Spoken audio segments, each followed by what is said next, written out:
ಒಂದು ಪದ್ಯ ಜಗತ್ತದೊಳಗೆ ಎಲ್ಲಿ ಬೇಕಲ್ಲಿ ಜೈರ್ಯದಿರಿ. ಆರು ಅಕ್ಷರದ ಅರ್ಥ ಕೇಳ್ತೀನಿ. ಗುರುತ ಗುಣ ಅನುಭಾವದ ಕಲಾ ಅನುಭಾವ ತಿನುಭಾವ ಅದೊಳಗೆ ತಾಶೇಲ ಅಂತೇಳಿ ಅದು ಮುದ್ರಾ ಬರ್ತಿದ್ರಿ. ಶ್ರೀ ಶಂಕದೂರ ಅಸಲ ಬರು ಅಕ್ಷರಕ್ಕೆ ಕಸರಿಲ್ಲ ಅಂಥೇಳಿ ಯಾರ್ಯಾರು ಮಾಡಿರ್ಬೇಕಂತ ಇಲ್ಲಿ ತನ ನಮಗೆ ಕಲ್ಪನಾ ಐತ್ರಿ. ಅದು ಈಗ ಅವ್ರು ನಮ್ಮ ವಂಶಕರೇ ಅದು ಪದ್ಯ ಮಾಡಿದವರು. ಅದಕ್ಕೆ ಇದು ಶಂಕದೊಳಗೆ ತಂಗಿ ಭಾಳ ಬಾಜಾರು ಮಾಡ್ತೀನಿ ಅಂದ್ರೆ ನಡೆಯಂಗಿಲ್ಲ. ನಿನಗೆ ಮೊದಲು ವಾರ್ನಿಂಗ್ ಕೊಡ್ತೀನಿ ನಾನು. ಯಾಕಂದ್ರೆ ಸರ್ವಜ್ಞನೆಂಬವನು ಗರ್ವಿನಿಂದ ಆದವನಲ್ಲ, ಸರ್ವಜ್ಞನೆಂಬವನು ಗರ್ವಿನಿಂದ ಆದವನಲ್ಲ. ಸರ್ವರು ನುಡಿ ಕಲಿತು ವಿದ್ಯೆವು ಪರ್ವತವಾಯಿತು ಸರ್ವಜ್ಞ ಅಂತ ಅವ ಹೇಳುವಾಗ ನಾವು ಯಾಕೆ ಹಿಡಿದು ತಪ್ಪಲ. ಈ ವಿಶಾಲವಾದ ಜಗತ್ತದಲ್ಲಿ ಒಂದು ಕಣುವಿನ ಪ್ರಕಾರ ಇದ್ದೀವಿ ಇಲ್ಲತ್ತ ಸಂಶಯದ. ಕಣು ಅಂದ್ರೆ ಏನು? ಜೇರ್ಕಿಂಡಿ ಒಳಗೆ ಬರ್ತಾವ ನೋಡ್ರಿ, ಸಣ್ಣ ಸಣ್ಣ ಇರ್ತಾವೆ, ಹಿಡಿಲಕ್ಕ ಆದ್ರೆ ಸಿಗಲ್ಲ. ಅಷ್ಟೇ ನಾವು ಅದಿವಿಲ್ಲತ್ತ ನಮಗೆ ಸಂಶಯ ಅದ. ಏನೋ ನಮ್ಮ ನಾಲಿಗೆ ಮ್ಯಾಗ ಶಬ್ದಗಳು ಬರಬೇಕಾಗಿದ್ರೆ ದೈವದವರ ಪಾದಸ್ಪರ್ಶದ ಪ್ರಭಾವ ಶಕ್ತಿಯಿಂದ ನಾಲಿಗೆ ಮ್ಯಾಗ ಶಬ್ದ ಬರ್ತಾವತ್ತು ಹಿಂಗೆ ಜ್ಞಾನಿಗಳು ಬರೆದಿಟ್ಟಾರ. ನಾನು ಮುಖಸ್ತುತಿ ಮಾಡಿ ಅವಸಂಕದೊಳಗೆ ಹೇಳೋದಿಲ್ಲ. ನಿಮ್ಮ ಎಲ್ಲರ ಕರುಣೆಯಿಂದ ನಾಲಿಗೆ ಮ್ಯಾಗ ಶಬ್ದಗಳು ಬರ್ತಾವ.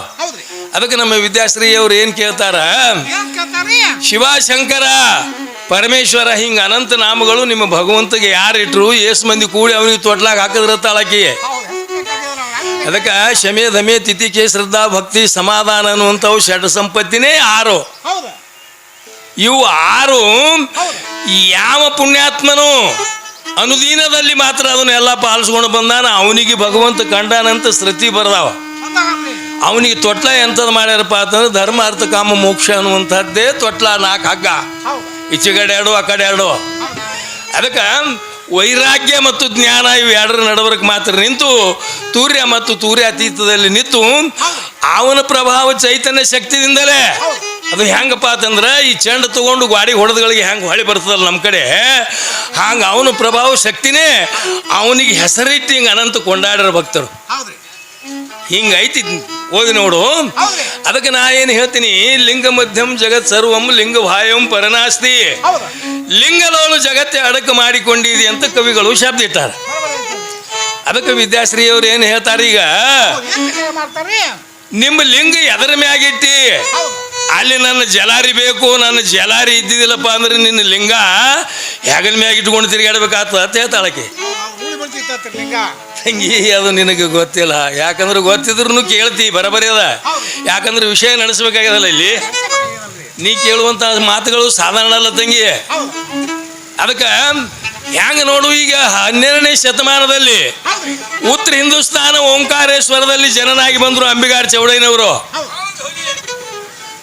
ಅವರು ಬಂದು ಬಸವ ಕಲ್ಯಾಣಕ್ಕೆ ಬಂದ ಬಳಿಕ ಕನ್ನಡ ಭಾಷಾಂತರ ಪರಿಜ್ಞಾನ ಐತೆ ಅವ್ರಿಗೆ ಚೌಡಯ್ಯನವರಿಗೆ. ಅವರು ಒಂದು ವಚನದೊಳಗೆ ಏನು ಹೇಳ್ತಾರೆ ಚೌಡಯ್ಯನವರು, ಲಿಂಗ ಲಿಂಗ ಅಂತ ಹೇಳಿ ಬಗಳ್ತೀರಿ, ಆ ಲಿಂಗವು ಈ ಭೂಮಿ ಮೇಲೆ ಬಿದ್ದರೆ ಭೂಮಿ ತಾಳಬಲ್ಲದೆ ಅಂತ ಕೇಳ್ತಾನವ. ಸಂತಿಗೆ ಹೋಗಿ 3 ಪಾಕಿನೇ ಕೊಟ್ಟು ಲಿಂಗಾನೇ ತಂದು ಕಟ್ಟಿದ್ದೊಂದು ಕಳ್ಳನಾಯಿ, ಕಟ್ಟಿಸಿಕೊಂಡಿದ್ದೊಂದು ಮೂಳನಾಯಿ, ಈ 2 ನಾಯಿಗಳಿಗೆ ಹಿಡಿದು ತಂದು ಸಮಗಾರ ಹರಳೈನ ಮನೆಗೆ ಹೋಗಿ 32 ವರ್ಷದ ಹಳೆ ಪಾದರಾಕ್ಷಿಯನ್ನು ತಂದು ಮೂಗಿನಲ್ಲಿ ನಿಂಬಿಯ ಹುಳಿ ಹಿಂಡಿ ಮಾಸಿ ಕಡಿಮೆ ಇಲ್ಲದೆ ತೂಗಿ ತೂಗಿ ಟೊಂಗನೆ ಹುಡಿ ಅಂದ ನಮ್ಮ ಅಂಬಿಗಾರ ಚೌಡಯ್ಯ ನಿಜ ಶರಣತೆ ಹೇಳ್ತಾನೆ. ಎಲ್ಲಿ ನಿನ್ನ ಜಲಾರಿ, ಎಲ್ಲಿ ಹಗಲ ಮ್ಯಾಗ ಇಟ್ಕೊಂಡು ತಿರುಗಾಡದ ವಿದ್ಯಾಶ್ರೀ ಅಕ್ಕ. ಭಾಳ ದೂರಿನ ವ್ಯವಹಾರ ಅವರು ಕವಿ ಬಳಸಿದ್ದು ವ್ಯವಹಾರ. ಅದು ನೀ ಕೇಳುವಂಥದ್ದು ಕರ್ಮಕಾಂಡದ ವ್ಯವಹಾರ ಇದು. ಅದಕ್ಕೆ ಈಗ ಏನು ವಿಷಯ ತೆಗೆದಾಳ ಅಕ್ಕ ಅಂದ್ರೆ, ಮೌಲಾಲಿ ಶರಣರ ಮಡದಿ ಆದಂಥ ಬಿಬಿ ಫಾತಿಮನ ಕಣ್ಣ ನೀರಿನಿಂದ ರತ್ನಗಳಾದವು ಒಯ್ದವ ಮಾರ್ಕೊಂಡು ತಂದು ಮಕ್ಕಳಿಗೆ ಬಿಡಿಸ್ಕೊಂಡು ಹೋದ ಅಂತೇಳಿ ಹೇಳ್ತಾರೆ. ಕಲ್ಮಶ ಮೌಲಾಲಿ ಶರಣರಲ್ಲಿ ಏನು ಉಳಿದಿದ್ದಿಲ್ಲ. ಕಲ್ಮಶ ಎಲ್ಲಿತ್ತು? ಅವರು ನಮಾಜ್ ಟೈಮ್ ಆದಗಳಿಗೆ ಹೋಗಿಬಿಟ್ಟಿದ್ವಿ ಎಲ್ಲ. ಅದಕ್ಕೆ ಹೇಳ್ತಾರೆ, ಕಾಮಿನಿ ನಿನ್ನವಲ್ಲ ಆಳ್ಳ ಅಂತ ಹೇಳ್ತಾಳೆ ಅಕ್ಕಮಾದೇವಿ. ನಿನ್ನ ನಿಜವಾದ ಆಸ್ತಿ ಯಾವ್ದಪ್ಪ ಅಂದ್ರೆ ಜ್ಞಾನವೇ ನಿನ್ನ ರತ್ನ, ನಿನ್ನ ದಂಡಿಗೆ ಒಯ್ದು ಮುಡ್ಸ ಅಂತ ಹೇಳಿ. ಇರ್ಲಿ, ಭಗವಂತನ ನಾಮಕ್ಕೆ ನಾನು ಬಟ್ಟ ತರಬಾರದು, ಎಲ್ಲವೂ ನಿನಗೆ ಕೂಡಿದಪ್ಪ. ನಾ ಅಂತೂ ಏನು ಇದು ಮಾಡಿಲ್ಲ. ಪರ ಉಪಕಾರಂ ಇದಂ ಶರೀರಂ ಅಂತ ಹೇಳ್ತಾರೆ ಜ್ಞಾನಿಗಳು. ನಾನು ಪರರಿಗೆ ಮಾತ್ರ ಒಬ್ಬ ಬಡವನ ಮಗನ ಲಗ್ನಕ್ಕಾಗಿ ನಾ ಹಿಂಗೆ ಮಾಡೀನಿ. ಅದು ಎಲ್ಲ ನಿನಗೆ ಕೂಡ ನೋಡಿ ಹ್ಯಾಂಗ್ ಮಾಡ್ತೈತೆ ಹೇಳಿ ಹೋಗಿಬಿಟ್ಟ ಅಲ್ಲನ ಧ್ಯಾನ ಮಾಡ್ಲಿಕ್ಕೆ. ಅವಾಗ ಅದೇ ಪ್ರಭಾವ ಶಕ್ತಿನೇ ಇಲ್ಲಿ ನೀರಾಗಿ ಬಂದು, ನಿರ್ಮಲ ನೀರಾಗಿ ಬಂದು ಬಿಬಿ ಫಾತಿಮಾ ದುಃಖ ಮಾಡು ಹೊತ್ತನೇ ಸಮಯದೊಳಗೆ ಇಲ್ಲಿ ಜರ ಉಳಿದಿತ್ತಲ್ರಿ ನಂದನದು. ಇಲ್ಲಿ ರತ್ನ ಅದು ಒಯ್ದು ಬಾಜಾರದೊಳಗೆ ಮಾರಿದ್ರೆ ಯಾರು ತಗೊಳಕ್ ತಯಾರಿಲ್ಲ. ಕೆಟ್ಟ ಬಡವ ಇಂಥ ಸುಳಿ ಮಗನ ಮನೆಯಾಗ ಎಲ್ಲಿ ಇಂಥ ರತ್ನ ಬರ್ತಾವೋ, ಎಲ್ಲಿ ಪೀಡ ನಡಿ ಅಂದ್ರ ಅವ್ರು. ಅವಾಗ ಸ್ವತಃ ಭಗವಂತನೇ ಬಂದ ಅಲ್ಲಿ ಯಾರ್ಯಾರಿಗೆ ಏನು ಕೊಟ್ಟಾನ ಅಂತ ಕೇಳ್ತಾಳೆ ವಿದ್ಯಾಶ್ರೀ. ಕೇಳು, ಪರಮಾತ್ಮ ಬಂದು ಅವರಲ್ಲಿ ಎಂಥ ನಿಷ್ಠೂರ ಇದ್ದಿರ್ಬೇಕ್ರಿ. ಅದಕ್ಕೆ ದಾನಸೂರುಕರಣ ಇತಿಹಾಸದೊಳಗೆ ಜೈವೀರ್ಯ ಅಂತ ಹೇಳ್ಯಾರ ಅವರು ಪದ್ಯದಲ್ಲಿ. ರೊಕ್ಕ ಎಷ್ಟು ಬೇಕು, ನಾಗ ಅವಸರದಾಗೆ ಬರೀ 2,000 ತಂದಿನಿ. ಅವಾಗ ಮೌಲಾಲಿ ಶರಣ ಹೇಳ್ತಾನೆ, ನನಗೆ 2,000 ಜರೂರ್ ಇಲ್ಲ, ನನಗೆ ಬರೀ 200 ಕೊಡು, ಈ ರತ್ನ ತಗೊಂಡ. ಎಷ್ಟು ನಿಷ್ಕಾಮ್ಯ ಭಾವನಾ. ಕಟ್ಟಿಗೆ ತಂದು ವ್ಯಾಪಾರ ಮಾಡಿ ಅವ್ರು ನಿತ್ಯ ಜೀವನ ನಡೆಸ್ತಿದ್ರು ಮೌಲಾಲಿ ಶರಣರು. ಪರಮಾತ್ಮ ಇವನು ಮನಸ್ಸು ನೋಡ್ಬೇಕಂತ ತಿಳಿದುಕೊಂಡು ಹೋಗಿ ಒಂದು ಗಿಡಕ್ಕೆ ಕೊಳ್ಳಿ ಹಚ್ಚಿದ ಮೌಲಾಲಿ. ಸುವರ್ಣ ಅಂದ್ರೆ ಬಂಗಾರದ ಚಿನಿಗಳು ಬೀಳಕತ್ತು. ಮೌಲಾಲಿ ಅಂದ, ಇವನವನು ಎಷ್ಟು ದಿವಸ ಆಯ್ತಪ್ಪ ಈ ಗಿಡಕ್ಕೆ ಉರಿ ಹತ್ತಿ ಅಂದವ. ನಡೀದು ಚಲೋ ಇಲ್ಲ ಗಿಡ ಅಂತೇಳಿ ಮುಂದಿನ ಗಿಡಕ್ಕೆ ಹೋದ. ಹಿಂಗ ಆದವ್ರಿಗೆ ಪರಮಾತ್ಮ ಕಾಣಿಸ್ಯಾನ. ತಂಗಿ ಸುಮ್ಮ ಎಲ್ಲರೇ ಗಡಬಡ ಭಕ್ತಿ ಮಾಡಿದ್ರಿ ಎಲ್ಲರೂ ದೇವರು ಸಿಗ್ತಾನೇನು. ಅವಾಗ ಮುಂದೆ ಏನು ಮಾಡಿದ, ಈ 1,800 ರೂಪಾಯಿ ತೊಗೊಂಡು ಏನು ಮಾಡೋದು ತಿಳ್ಕೊಂಡು ಮಸೂತಿ ಕಟ್ಟಿಗೆ ಬಂದು ಎಲ್ಲ ಚಿಲ್ಲರ್ ಮಾಡಿ ಕುಂಟ್ರಿಗೆ ಎಲ್ಲ ಹಂಚಿಬಿಟ್ಟ. ಅಂದ್ರೆ ಆಪತ್ತದಲ್ಲಿ ಮಾಡಿದ ದಾನ ಬಹು ಶ್ರೇಷ್ಠವಾದ ತಿಳಿದುಕೊಂಡು ದಾನಸೂರು ಮೌಲಾಲಿ ಅಂತ ಇಸ್ಲಾಂ ಧರ್ಮದಲ್ಲಿ ಅವನಿಗೆ ಒಬ್ಬನಿಗೆ ಬಂದದ. ನಮ್ಮ ಹಿಂದೂ ಶಾಸ್ತ್ರದೊಳಗೆ ದಾನಸೂರುಕರಣ ಅಂತ ಅವನಿಗೆ ಒಬ್ಬನಿಗೆ ಬಂದ. ಇವ್ರು ಇಬ್ಬರೇ ಉಳುಕಿದವ್ರಿಲ್ಲ.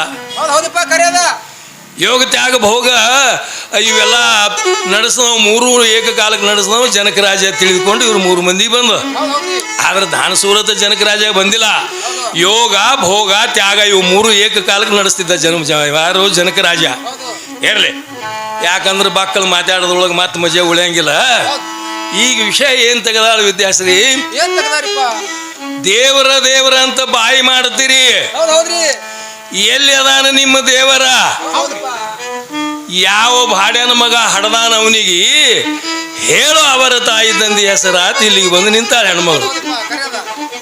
ಅದಕ್ಕೆ ಈಗ ನಾವೇನು ಹೇಳ್ಬೇಕಾಗ್ಯದ,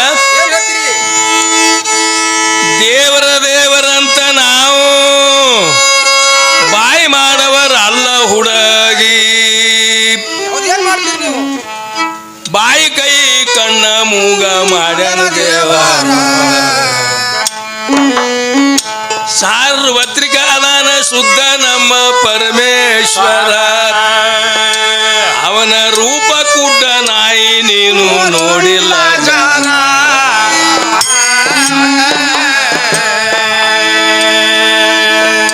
ಸರ್ವರ ತಾಯಿ ತಂದಿ ಅವನೇ, ದೇವ್ರೊಬ್ಬನೇ ಅದಾನ ಹುಡುಗಿ.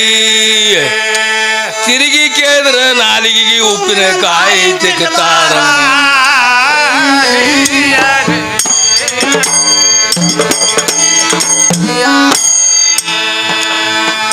ಸರ್ವರ ತಾಯಿ ತಂದಿ ಅವನೇ, ದೇವ್ರೊಬ್ಬನೇ ಅದಾನ ಹುಡುಗಿ. ತಿರುಗಿ ಕೇಳಿದ್ರ ನಾಲಿಗೆ ಉಪ್ಪಿನ ಕಾಯಿ ತೆಕ್ತಾರ.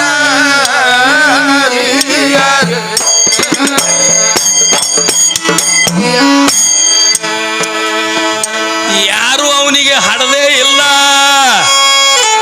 ಯಾರಿಂದಲೂ ಹುಟ್ಟೇ ಇಲ್ಲ. ಸ್ವಯಂ ಪ್ರಭು ಸರ್ವರಿಗೆ ಸಾಕ್ಷಿ ಅನಿವಾರ್ಯ.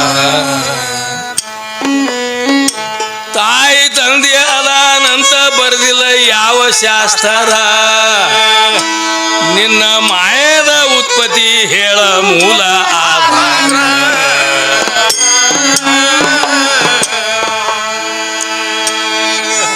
ಶಿವನ ನಿಂದೆ ಆಡಿದವರು ಸರ್ವನಾಶ ಆಗಿ ಹೋದನು. ಕ್ರೂರ ಪಾಪಿಗಳಿಗೆ ರವ ನರಕದ ಘೋರ.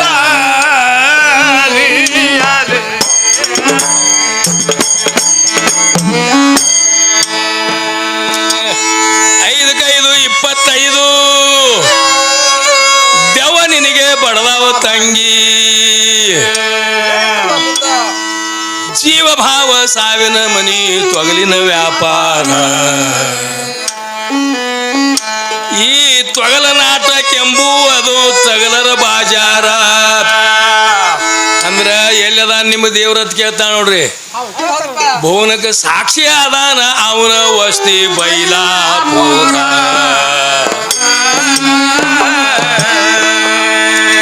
ಅಂದ್ರ ಶಂಕಕ ಮತ್ತು ನಿನ್ನ ಮದುವೆಗೆ ಎಷ್ಟು ಕಿಲೋಮೀಟರ್ ಐತಿ ಅಂತ ಹೇಳಿ ಪ್ರಶ್ನೆ ಮಾಡ್ತೀಳಲ್ರಿ.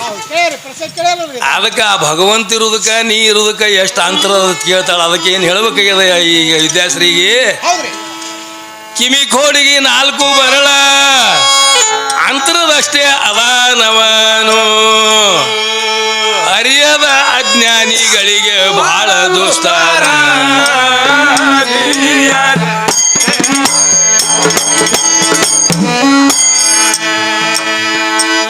ಕಿವಿ ಕೋಡಿಗೆ 4 ಬರಳ ಅಂತರದಷ್ಟೇ ಅದಾನವನು, ಅರಿಯದ ಅಜ್ಞಾನಿಗಳಿಗೆ ಬಹಳ ದುಸ್ತಾರ.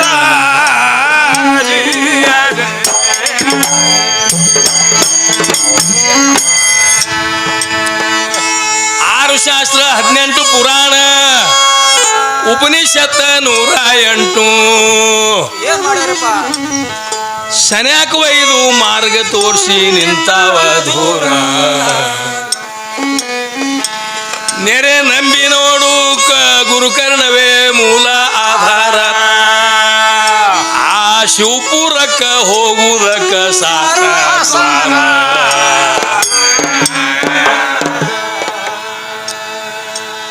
ಒದರಿ ವಾಚ ಶೂನ್ಯ ಕೇಳಿಕೆ ಶೋಧ ಮಾಡಿ ಲಕ್ಷ್ಯ ಶೂನ್ಯ.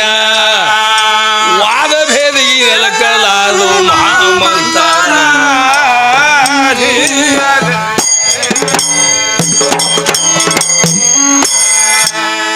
ಅಂದ್ರ ವಾಚಾನ ಲಕ್ಷ್ಯ ಇವೆಲ್ಲ ಶೂನ್ಯ ಆದಾಗ ಮಾತ್ರ, ತಾನೇ ಆದಾಗ ಮಾತ್ರ ದೇವ್ರ ಸಾಕ್ಷಿ ನಿನಗೆ ಆತ ಹೇಳ್ತಾರೆ ಕವಿಗಳು. ಸುಮ್ಮ ಹುಡುಗಟ್ಟಿಗೆ ಅಲ್ಲ. ಅದಕ್ಕೆ ಸರ್ವಜ್ಞ ಹೇಳ್ತಾನ, ಮಾತಿನ ಬ್ರಹ್ಮ ತೂತಿನ ಗಡಿಗೆ ಪಾತಕರಿ ನೆರೆಯು 3 ಬಾತ್ನಕಬಾರದು ಸರ್ವಜ್ಞ ಅಂತ ಹೇಳ್ತಾನ. ಇವೆಲ್ಲ ಬಂದ್ ಆದಾಗ ಮಾತ್ರ, ಇವು ಹೊರಗಿನ ವ್ಯವಹಾರಗಳು ನಿನಗೆ ಕೇಳಿಸಲಾದಂಗ ಆದಾಗ ಮಾತ್ರ ಅವಾಗ ದೇವ್ರ ಸಾಕ್ಷಿ ನಿನಗೆ ಆಗ್ತದ. ಅದು ಮೂಕ ಸಕ್ರಿ ತಿನ್ನಂಗ ತಂಗಿ, ಮೂಕ ಕುಡು ಸಕ್ರಿ ತಿತ್ತಾನ ಖರೆ, ಅದು ರುಚಿ ಹೇಳಕ್ ಬರಂಗಿಲ್ಲ ಅವನಿಗೆ. ಹಂಗೈತಿ ತಗದ ತಂಗಿ. ಅಂತಾದ ನೀವು ಹೊರಗೆ ತೋರ್ಸಂದ್ರೆ ಹೆಂಗ್ ಸಾಧ್ಯ ಅದ ತಂಗಿ? ಅನುಭವದಿಂದ ಕಂಡು ಹಿಡಿಬೇಕಾಗ್ತದ ದೇವ್ರು ಹಿಂಗೆ ಅದಾನಂತೇಳಿ. ಎಷ್ಟೋ ಮಂದಿ ಏನೇನೋ ಆಗಿ ಹೆಂಗ್ಯಾಂಗು ಆಗ್ಯಾರ. ಅದಕ್ಕೆ ಜ್ಞಾನಿಗಳು ಹಾಡಿ ಹೋಗ್ಯಾರ. ಎಲ್ಲ ರೂಪವು ನೀನೇ ತಾಳಿರಿವಿ, ಸದ್ಗುರುವೇ ನಿನ್ನ ಧ್ಯಾನ ಮಾಡಲು ಯಾರಿಗೆ ಹೇಳಿರಿವಿ ಅಂತ ಹೇಳ್ತಾರೆ. ನಿನ್ನ ಸ್ತುತಿಸುವ ವಿವೇ ಅಕ್ಷರ, ನಿನ್ನ ಜಪಿಸುವ ವಿವೇ ಅಕ್ಷರ. ಅದಕ್ಕ ಕಾಡಿ ಬೇಡಿ ಉಂಡವನು ನೀನೇ, ಬೇಡಿದ ಪದಾರ್ಥಗಳು ಭಕ್ತರಿಗೆ ಹೊಳ್ಳಿ ಕೊಟ್ಟವನು ನೀನೇ ಅಂತ ಹೇಳ್ತಾಳೆ. ಈಗ ಏನು ಹೇಳ್ತಾಳ ವಿದ್ಯಾಶ್ರೀ?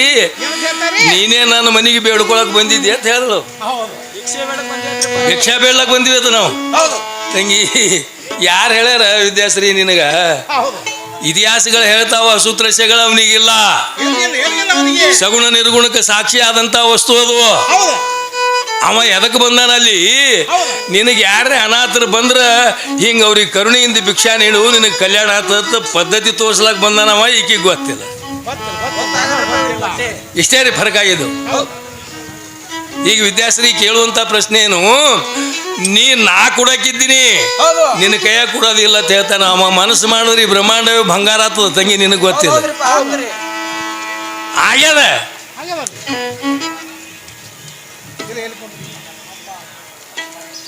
ಇದರಂತೆ ನಮ್ಮ ಯಮನಪ್ಪಣ್ಣವರು ಅಂಕಲಿಗೆ ಅಸ್ಮಾನೆ ಈ ಮಹಾನುಭಾವಿಗಳು